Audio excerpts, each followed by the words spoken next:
So how do you set goals around your inputs?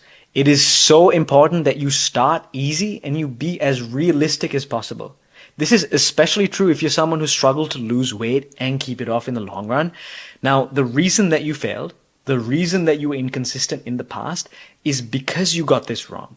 So make sure you get it right this time. Because I know that you want to do more, you want to be as perfect as possible, but the goal here is not to be perfect. We want to be imperfect. Do not try to run before you know how to walk. Okay? Let's take this example just to drill this down a bit further. Let's say you're trying to decide how many times you want to go to the gym every week. You can either go to the gym 6 times per week or 3 times per week. These are your two options in this example. Now, going to the gym 6 times per week, objectively, that will get you better gains compared to just going to the gym 3 times per week. And let's say you start off with that, but what you're forgetting to consider is the fact that it's a lot more difficult to stay consistent going to the gym, trying to be perfect with 6 times per week.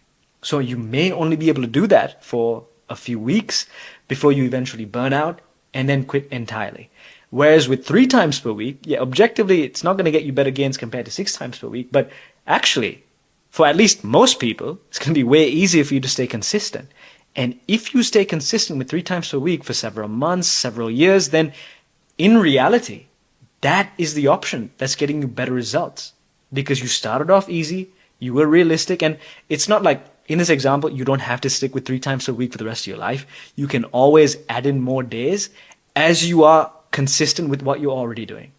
Okay, so the goal is not to be perfect. We start off easy and slowly build the difficulty up over time. Let's go through some more examples. So let's say for your first week, these are some example goals you could have, right? You could go to the gym once. That's one goal. You could hit 5K steps per day.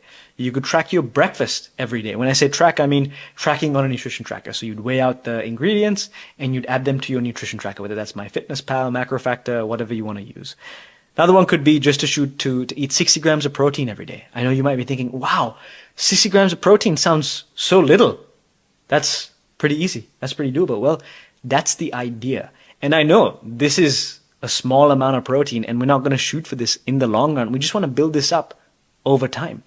For example, if you're having 30 grams of protein when you started out, and let's say your target was 150 grams, if you tried to jump to that straight away, that's a massive jump. That's a big jump. A lot of people probably going to struggle with that. So slowly build that up over time. Okay? Another one is get 1 more hour of sleep every night. Now, just bear in mind, these are examples. These are just guidelines, stuff to give you inspiration on what your goals should be. But